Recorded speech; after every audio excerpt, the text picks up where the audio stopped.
Most events are forgettable, not because the people running them don't care, but because they're optimizing for logistics instead of memory. I'm Jay Minash, Senior Director of Strategy and Growth at Exhibitus, and this is Event Experience Experts. Every episode, I sit down with the creatives, strategists, and senior leaders who are raising the bar on what live brand experiences can actually do. If you're done accepting forgettable, you're in the right place. My guest today has spent his career convinced that events don't fail because of the venue. They fail because sales and marketing show up wanting two different nights. He's run more than 1,500 events across 73 countries, leads global growth for Buyer Foresight, and literally wrote the book on it. Fred Flintstone, Selling in a George Jetson World. And he never gets tired of sharing terrible jokes on LinkedIn that I read almost every day. Today, we're talking about the format everyone says they believe in and almost nobody executes well, the VIP dinner. Joe Fontana, welcome to Event Experience Experts. Dude, thanks for having me, man. You know, I've been a big fan of yours since day one. I think you've been to one of my events because I use them to prospect as well. That was our day one. Thanks for having me, man. Yeah, it was. I want to say it was Ruth Chris in New York City where I got the full Joe experience. Morton's. I always mix those two up. But here's the thing that you just said. Nobody cares about the venue.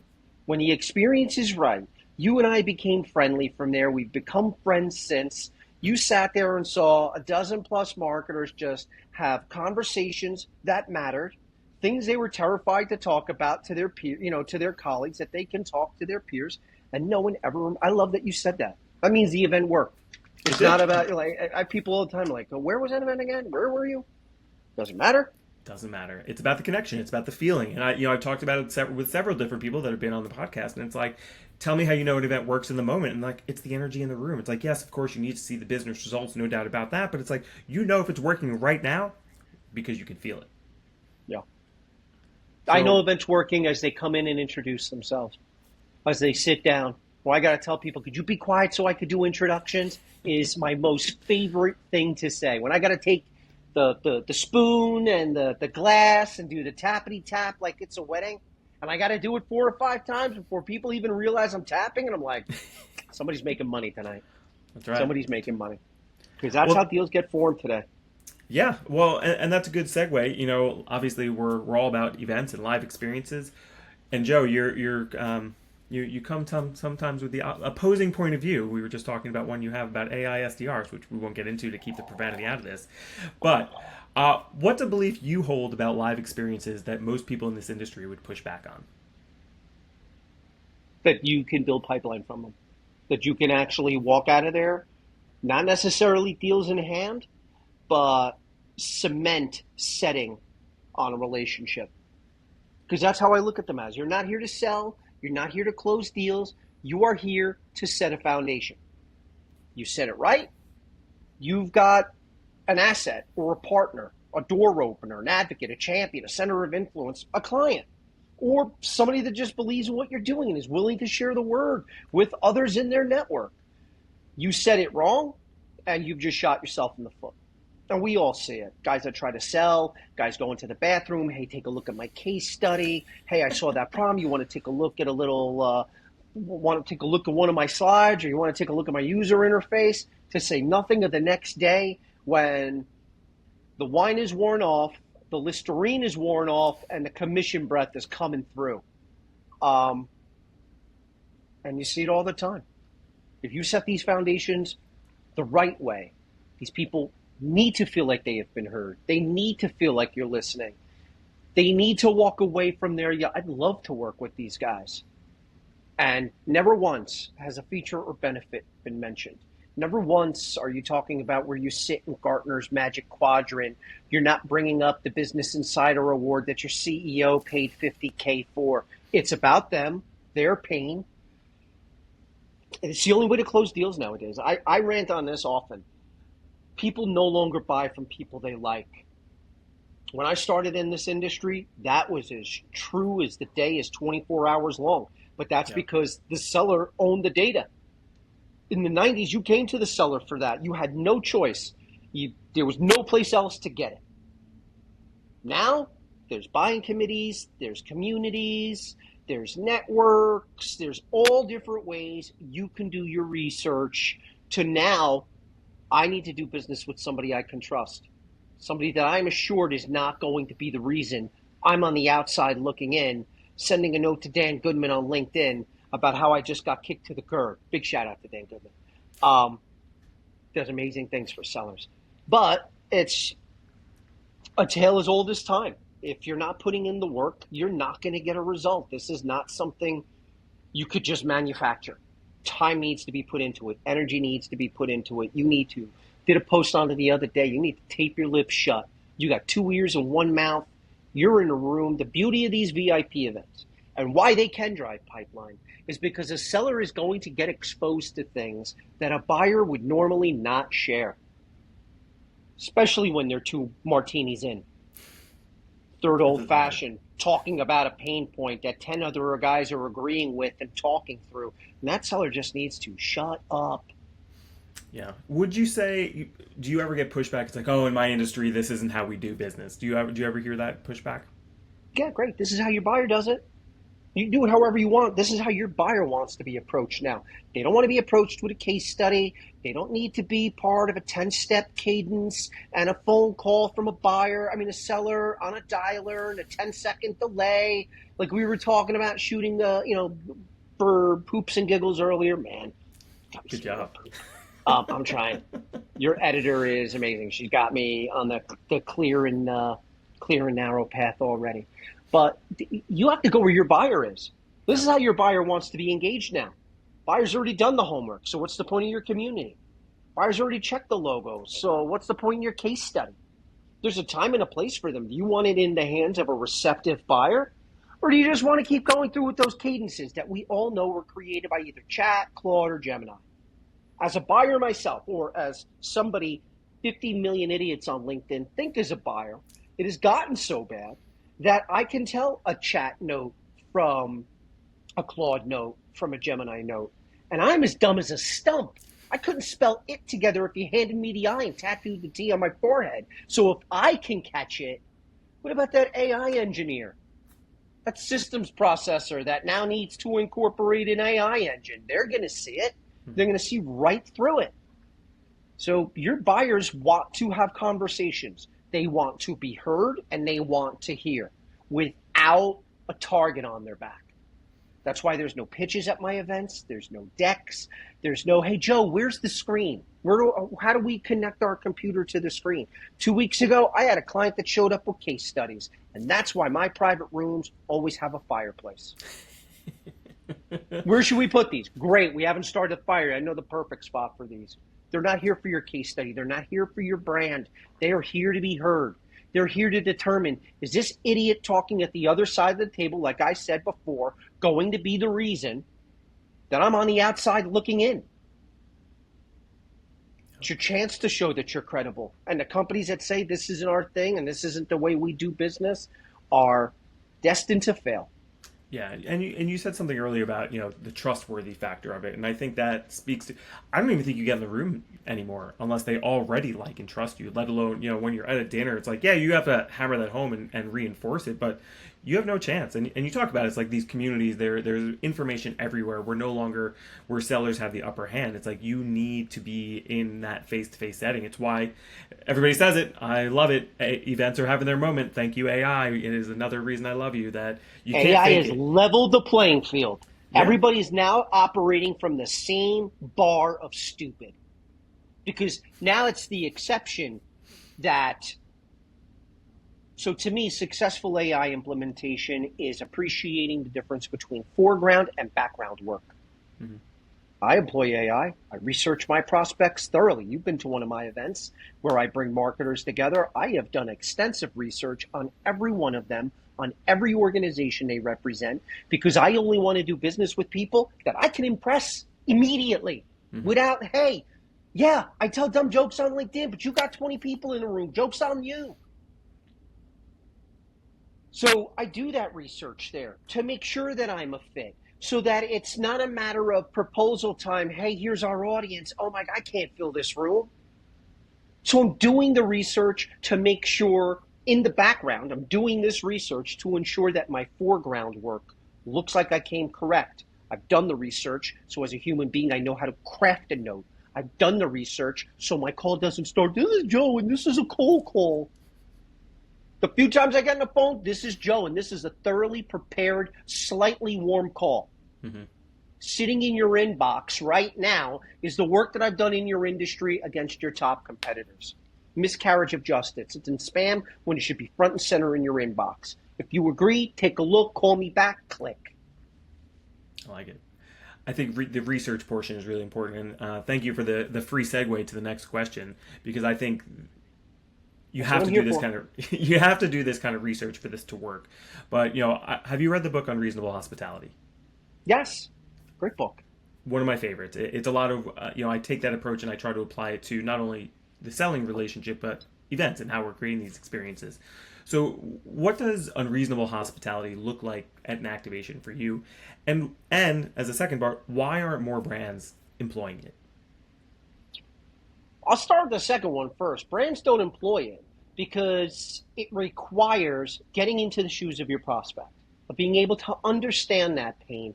All of my events are driven by one thing: pain. Researched pain. I know this makes you sweat the bed. I've seen your posts where you've spoken about this. So I just want an opportunity for you and 10 guys to chew the fat and tell my client, are you on the mark? Have you overshot? Are you talking out of your ass because your mouth doesn't know better? And ass is not a curse word. I don't care what your editor says. But are you coming correct? Unreasonable hospitality is making that person feel like the most important person in the room. And when it comes to having these uncomfortable conversations, you need to come correct. That's where AI shines. It's given me this body of research in which I can now, as we say in Brooklyn, put the screws to you. I know this hurts. I know that hurts. This is going to make you sting. This is going to make you look at the note. But it's all about them. Clients come to me because they've lost sight of that. It's come to my event. This is what we've done in your space. This feature solves this. This benefit does that. Look at this new tool. Check our new dashboard. Sell, sell, sell, sell, sell, sell, sell. Instead of, and anybody's welcome to do this, go to the brand that I use for my prospects, Common Sense Events. And you're going to find hundreds of events by sector. And not once do I mention a feature or benefit or where they sit in Gartner's Magic Quadrant. Or like I said, the bullshit award they paid to look important on LinkedIn through their promoted posts. Everything is about, I know makes you wake up at 4 a.m. in a cold sweat. And you're not alone. There's a group of guys just like you talking through this very thing. Do you want chicken or steak? And when they get there, there's no deck. There's no slide. We're owning through. A lot of times, hey, we'd love to have you attend this event. Billy, 2 floors up from you, attended one on this topic 3 weeks ago. Ask him if anybody jammed a case study down his throat. I couldn't even imagine one of these dinners with like, let me do this presentation. It's like it happens. I had to fire a client for just that this week. Middle of dinner, somebody comes. He's looking at me like, I know you said no case studies, so I hope you're not upset. I was like, buddy, you already paid me. It's not my pipeline that you're going to burn to the ground. It's yours. You're going to tell me if you're sitting at a dinner, you're going to be okay after the second course is served for somebody to say, put down your fork, 5-year-old. Listen, let me pull this screen down, and I'm going to talk through bullet points you can easily read for yourself. I can feel it. I can feel it. I can see it. Yeah, no, I was at one where it's like... I start to bug from my head. I'm like, oh, please let there be a lightning strike. How come those floods I see all the time in New York City are not happening right now? I would love nothing more than to, like, Titanic, see the waves come down the steps and all the power short out and be like, hey, while we're trying to fight our last breaths, could somebody talk through why we're having this dinner? It's because I wanted to see the case studies, obviously, Joe. Yeah, because I wanted to see the case studies. And then you see the energy leave. You see all of that work, all of those personal notes. Guys like me, I get on the phone with attendees. Hey, I hear you're giving us some pushback. This is why this guy at this company said, I want to talk to you. Mm-hmm. He wants to earn the right to pitch you. Notice nobody's coming with a sequence or a cadence or a case study or a survey as how much money you've got to spend. Nobody's going to pitch me. You have my word, nobody's going to pitch me. Nobody's going to share a deck with me. If they do, I'm going to take it out of their hands, and we're going to light it with one of the candles on the table, which I've done. You know me. You know I'll do it. Oh, I was nervous to even have you on this podcast because of what you might say or do. So, don't light your house on fire while we're talking. Listen, you're not the first, but it's because I have a passion for closing deals. For sure. I've been a pipeline whisperer for 30 years, and this is one of the best ways to unstick deals, to start the conversations that actually move the needle. Because it's not just the event, it's what you do post-event. So let me pull it back to the first half of that question, though. What is? I don't think I even answered it. What was it again? No, I wanted to know what does unreasonable hospitality mean to you? What does it look like at an activation, or obviously one of the dinner shows? It means making every person feel heard. Of their problem is now your problem. What is it that you're looking to learn? Of making sure that my client has read the profiles I gave them 2 days before the event. This is why Jimmy's here. This is why Jay is here. Do you have a question ready? Well, so you didn't read them. Here's 5 questions. How much else do I have to do to close your deals for you? Yeah. But it's making every attendee at that event, regardless if it's 10 or 10,000, feeling like they're the only person there. You're right, Joe. Nobody did pitch me. I thought that seller had laryngitis. He didn't say a word. That you were right. They really did take the time to answer this question. They really know, like I walked up to the bar. Nobody hit me a case study. He asked, hey, like, is this true? Is that true? Making everybody feel like they are the only person in the room is what separates good events from bad. And it could be 5,000 people at Money 2020, or it could be 10 people in the basement of Morton's and FIDI having a conversation over anything from sales and marketing alignment to the latest in cybersec, health tech, insurtech. I've heard so many of these dinners, it just all blurs my brain now. Oh, I'm sure.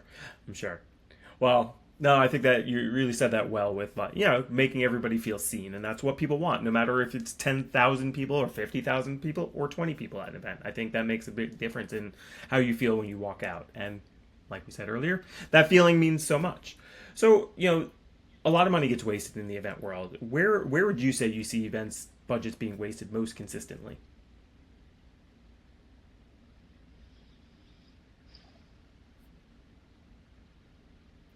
Trade shows were with unrealistic expectations. Conferences with unrealistic expectations. These are not consideration tools. These are awareness plays. And Timon, I'm sure you see it as you build out events for organizations, and those guys come in heavy-handed thinking every person that comes through that booth is somebody they can pitch. And then word gets around. And second day, it's like abandoned town in Old West. You're watching tumbleweeds go through their booth. I also see money wasted when people want to move outside of format. So my dinners work because there are no pitches, because there are no decks. Like the example I used a short while ago, where somebody is pulling down a screen. You have just dropped your draws or have taken the proverbial wallet and just opened it to the 4 winds.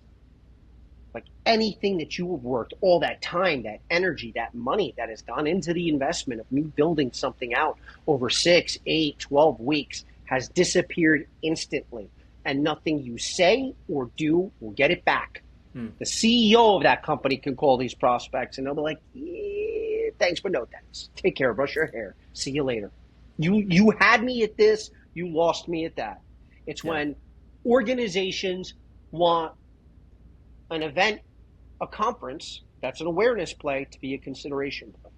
Or when one of my dinners now is, hey, we need to speed up our pipeline. We're going to go right in for the kill. And the money just disappears because there's no results to justify it. There's no ROI. I will push back. I don't think trade shows or conferences are only awareness plays. I think you need to be aware of where your audience is in that moment. Because there are so Yes. many different personas at these events. Yes, a good percentage of it is 100% awareness. Hopefully, you're getting ahead of that and doing some kind of pre-event campaign, which I know we were touching on a little bit earlier.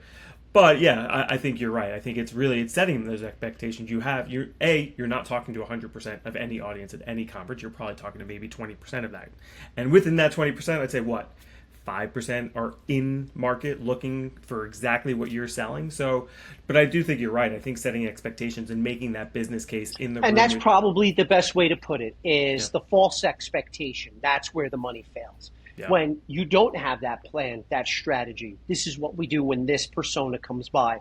This is how we manage this one. If this type of person walks in, you want to ping that systems engineer who's currently fiddling with their pencil protector or their pocket protector. This is how you deal with this. This is how you move that. And you post about it daily. Anybody has any questions about what right looks like? Follow Jay. Give it 15 minutes to his content. That's not a joke. That's not me blowing smoke up anybody's ass. This is an industry riddled with stupidity and ineptitude.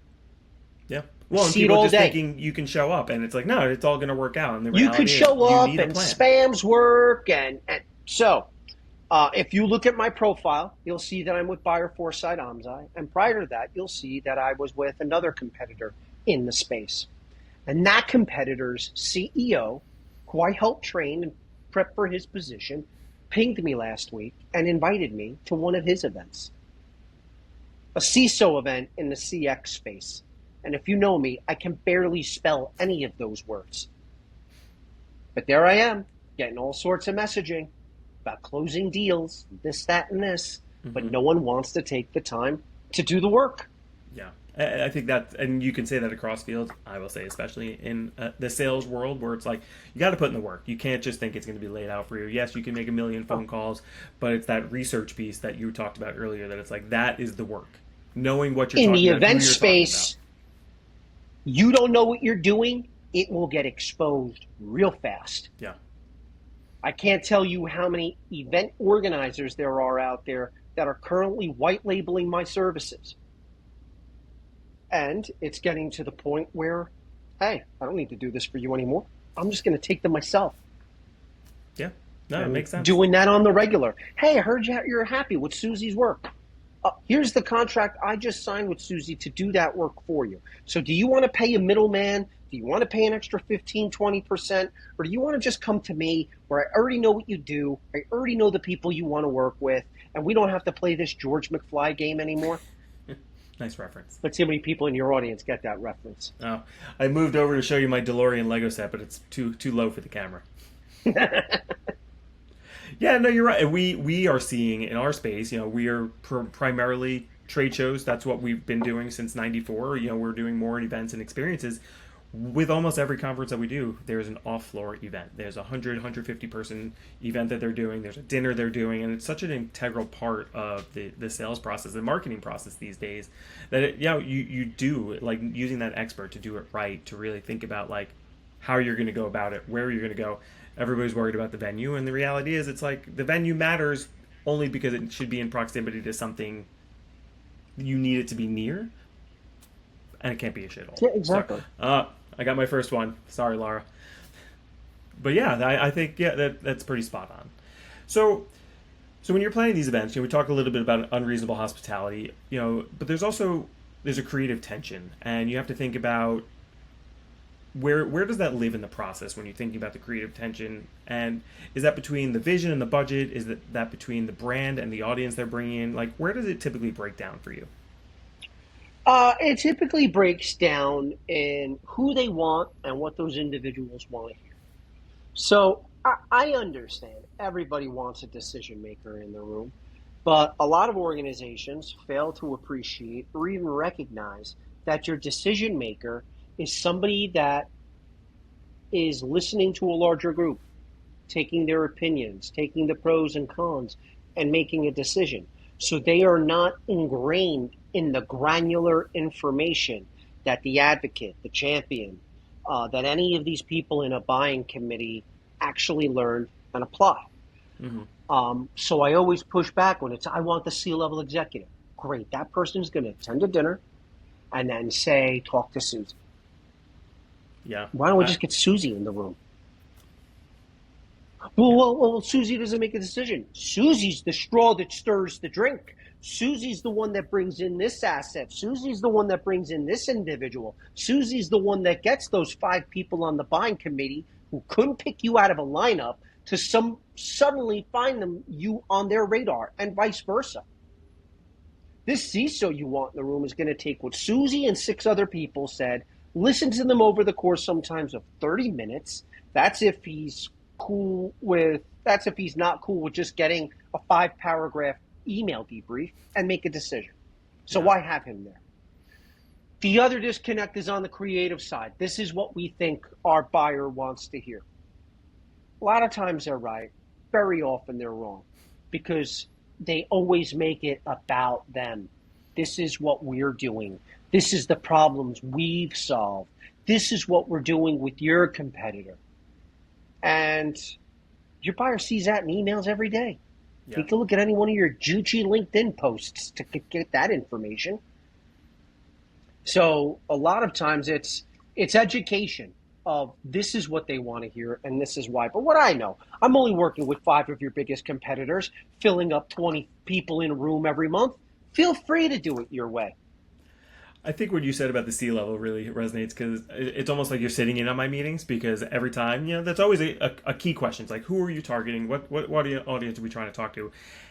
And I can count on one hand how many people have said not the C-level. And the influencer bucket, listen, we do it too. We want to talk to the C-level marketer. We want to talk to that VP. But the reality is they may sign the check. They may make that final decision, but they're only going to see you in that final subset once Susie, as you referenced, is bringing you into the room in the first place. So, it's a combination. Obviously, you want to talk to all levels at some point. You're never just going to be talking to this influencer level of the equation and get that check signed or deal signed, however you want to put it.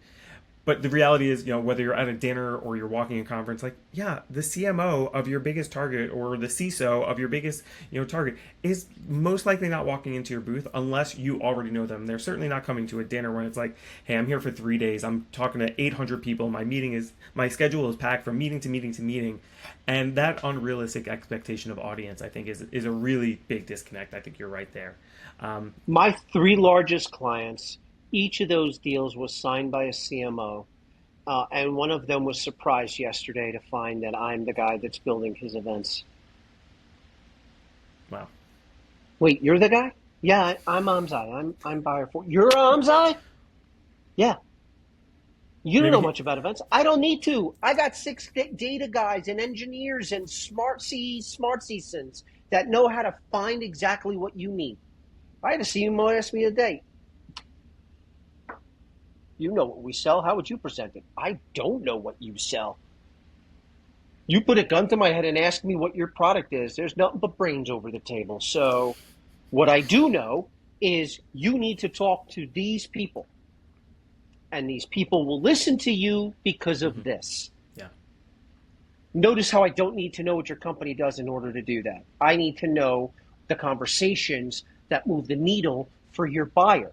For your sellers, which is why I'm bringing them in and the marketers in. That's why every month I host a chocolate tasting. I want sellers and marketers in the room because they need to be in lockstep. These are the right people. These are the things that they want to hear. These are the things we want to talk about because we know it strikes a chord. We know our prospects break out into a cold sweat. When we bring up the question at dinner, everybody's going to start shuffling in their seats and looking side to side and hope that nobody realizes that's the question they asked. I like that. Lying them dying. Yeah. That's why they work. They're real conversations. Events are very simple, but there is a big difference between simple and easy. People think they're easy, especially when they work with somebody like me. You mentioned 1,500 events. I averaged that a year for the last 12 years. I have seen every slice of the pie you can see. But people go out and do it wrong every day. That's why these companies come to me. Hey, we're trying to do events and we're failing. Can I take a look at your copy? Yeah, that's right there is why you failed. Your sellers want all the CEOs in the room? Great. Go find me how you're going to get Jeff Bezos into a room. Unless it's the room on his super yacht and you're bringing in a tray of gold, you're not getting Jeff in a room. I don't think he needs a tray of gold. I don't think you know Jeff very well. Right? Whatever it is, there's nothing to motivate the guy. But you think about it. And I see these posts and I see these comments all the time. Your CIO, your CISO, your CFO, your CMO are bitching and moaning every day about the 200 invites that are waiting for them. Yeah. And 90% of them say, when it does fit and you have struck a chord, Johnny, you got to go. Susie, you're going in my place. Hey, can I send this guy in my place? I'd love to go, but I really don't want to go. I actually have no interest whatsoever. Like, this will be interesting to me when somebody tells me this is a problem and it needs to be fixed. So if you can convince them, they can convince me. I love it. I love it. So I'm going to wrap it up with this one question. We're done. We've only been at this for 30 minutes. I know. I book an hour just, because there's a lot of banter. You were afraid I was going to say something cancel-worthy, and you're like, I got to get this started and done quickly. No, I always build his 20 seconds of fame. Listen, Joe, I think we both can talk, so I'm always worried. And I do this with every guest. I've only had one where I literally was like, oh my God, I have a meeting in the next minute. I really actually have to end this now. But, we've talked a lot about how events are done wrong. And so let me ask you this. If you could redesign one thing about how a brand approaches live events from scratch, what would it be?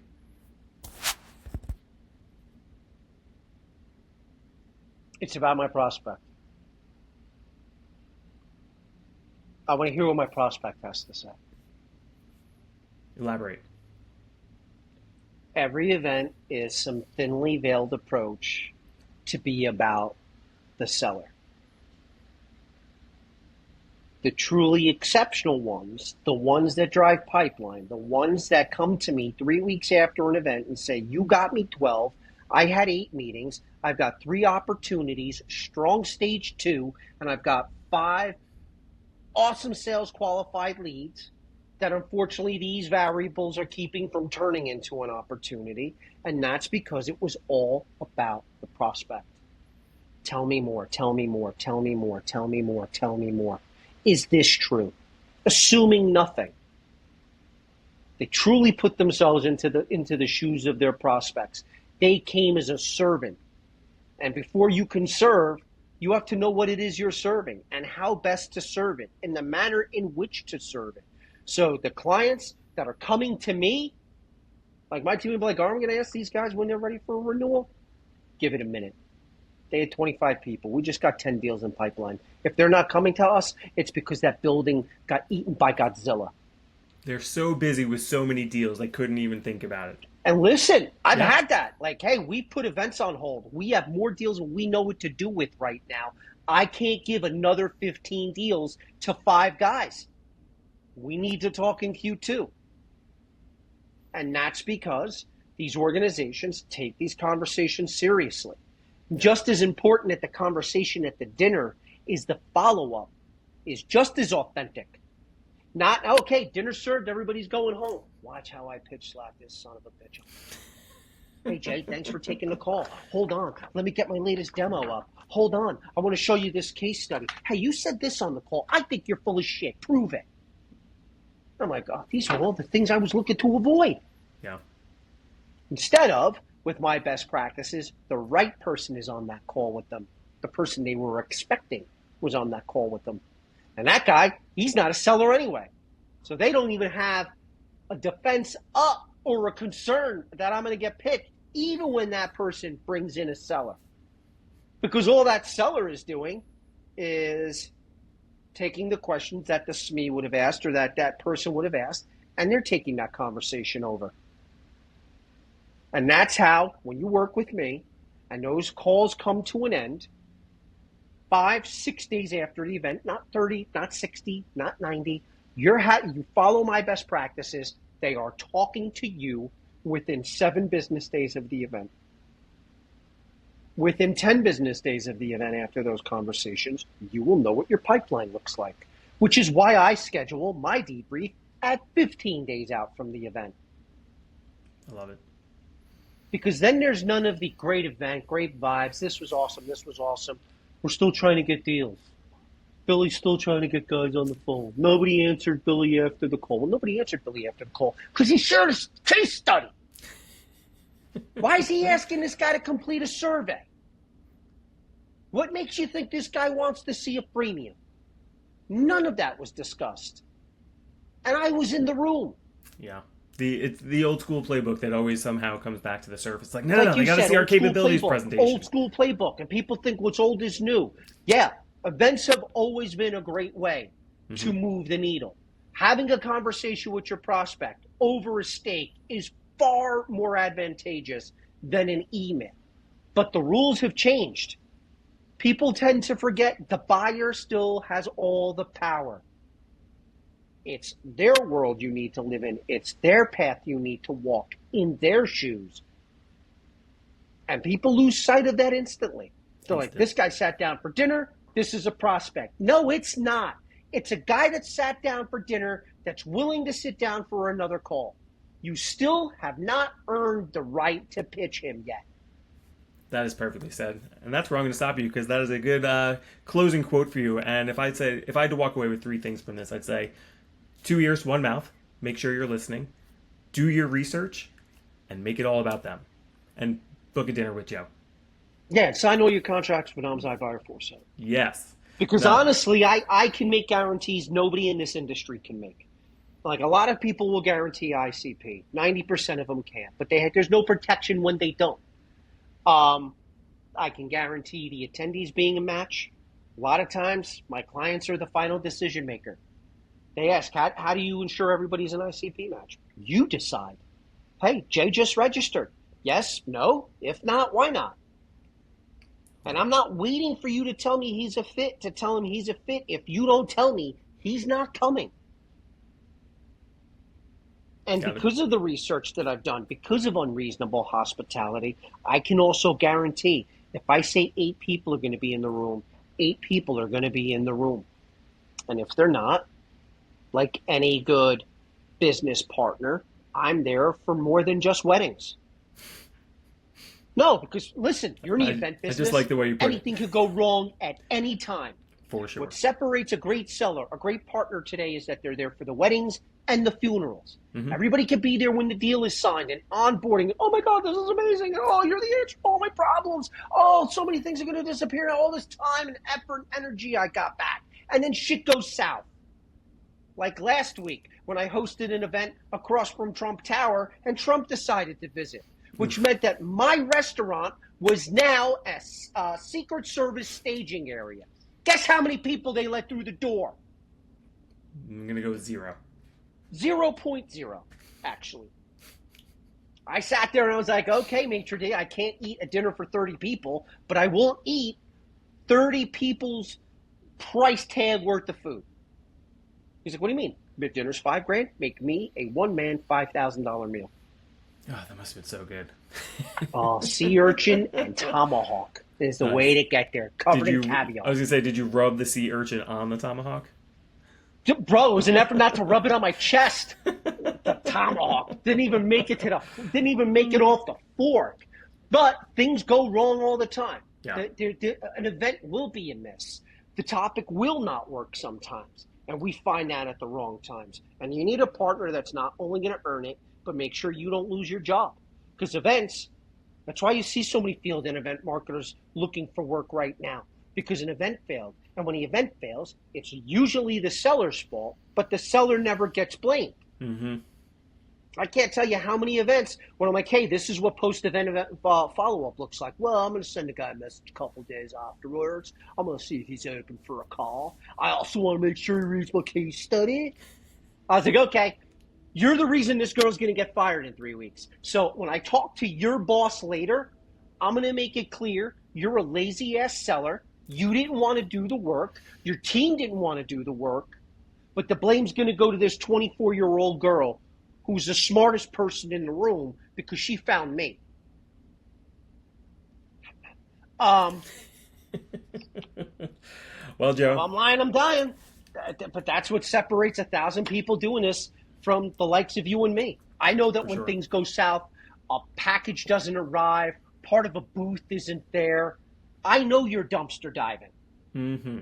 I actually had a boss say that to me very early in my career. He's like, you know how I knew you'd be okay? Because when things were on fire, and they were, I will never forget that event. I didn't look over my shoulder. I just tried to fix it. And I found the people, and that's what it is. You need the partner that's in the room that's going to do the quote unquote dumpster diving with you to fix whatever problem it is. Because if you sit there and panic and be like, oh, woe is me, it's like, well, that's not fixing anything. So yeah. No, I think that's a really good way to end this. And Joe, you said it all, and then you said some more, and then you said some more. But I think this will be a very valuable podcast for everybody to listen to. And Joe, thank you very much for joining me. It was always a pleasure. Always on the edge of my seat talking to you, but always a pleasure. I know you're always expecting the jokes to come out, but honestly, there's no joking matter here. This is serious stuff. Careers are on the line, revenue's on the line, whether you get funding, whether you find yourself going public. It all comes down to the deals you close. And in today's age, the strongest deals, the longest partnerships, all start with a conversation. And I think that's what a lot of people are losing sight of. Yeah. Sales is still a series of communications and conversations that drive somebody from life as it is today to life as it can be.